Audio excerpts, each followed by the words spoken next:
सासे बिमाया गावनि असे फिसाखौ बेसेबां अनो साफ्रोम बिमा माहारियासो मिन्थिसिगोन। गोब्राब बेरामजों 3 दाननिफ्रायनो गोग्लैसोनानै थानाय गावनि आंगो फिसाजोखौ फाहामथाय होनो थाखाय गाबै गाबै राङारि मदद खावलायदों सासे गोरिब दुखुथिया बिमाया।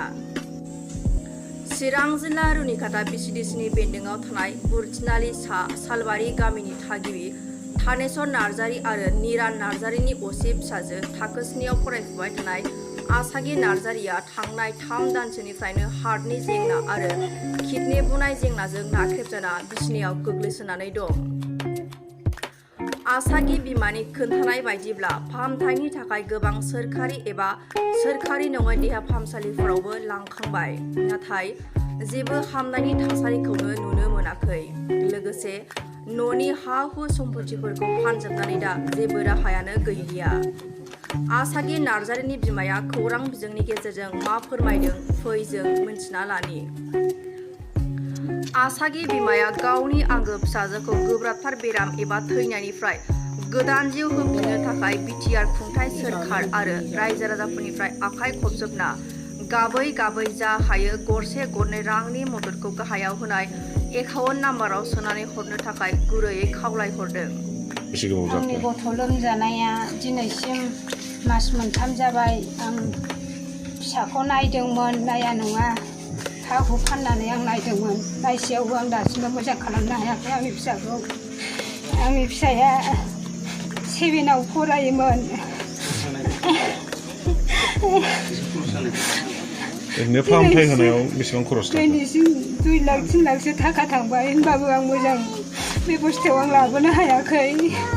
बेनि अनगायै आरो सोरबा सासेखौबो लोमजादों होनना खोनादों? आंनि फिसाया आरो बांसिन फिसायाबो लोमजादोंमोन सिगाङाव, बे हामहांआवनो आरो नैबे आंनि फिसा देरसिना लोमजादों। सासे नङा सानै आंनि फिसाया लोमजादों। ओमफ्राय बेबस्था जेरैबो लामा आन्दायनायाव आं दिनै सरकारनिफ्राय एसे अनसुंथाइ लुगैदों आंनि फिसाखौ नायनो थाखाय। आंनि फिसाया गाबो सानानै सानहर जानोबो हाया, गारायबो दङ, खिथुआव गाराय जादों। उन्दुसोनानै थानाया दिनैसिम मास मोनथाम जाबाय आंनि फिसाया। रायजो राजाफोरखौ मा खालायो? आं ओंखायनो रायजो राजानाव एसे जा हायो थाइसे थाइनैबाबो अनसुंथाइ लुगैदोंमोन फाहामनो। ओरैनो बबे जायगायाव बबे हस्पिटालाव लांनाय जाखो? रुल आसामाव लांबाय आङो, आगस्टिनावबो लांबाय आरो आगस्टिनाव हायासै। दिनै गुवाहाटियाव थिनहरदों। आं बेहाय लांनोनो बिसिम थांनोनो थाखायानो गैया, जेरैबो राहा आन्दायबाय। काजलगावआवबो फार्स्ट सोदोंमोन आङो, थै सोदों, बेहायबो थै सोनाया खेबनै जाबाय। ओरैनो मा बेमार जादों होनना खिन्थादों डक्टरा?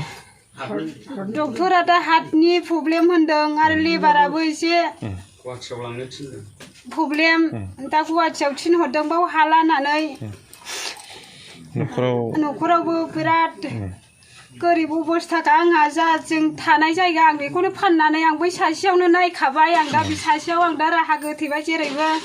आं ओंखायनो रायजो राजानिफ्राय जा हायो थाइसे थाइनैबाबो आं अनसुंथाइ लुगैदोंमोन। आं रायजो राजानिसिम बेखौनो खावलायनाय जाबाय। आरो बिटिआर सरखारनिफ्रायबो आं बेखौनो खावलायनाय जाबाय। आंनि फिसानि थाखाय जा हायो एसेबाबो अनसुंथाइ हरथों, आं बेखौ लुगैयो।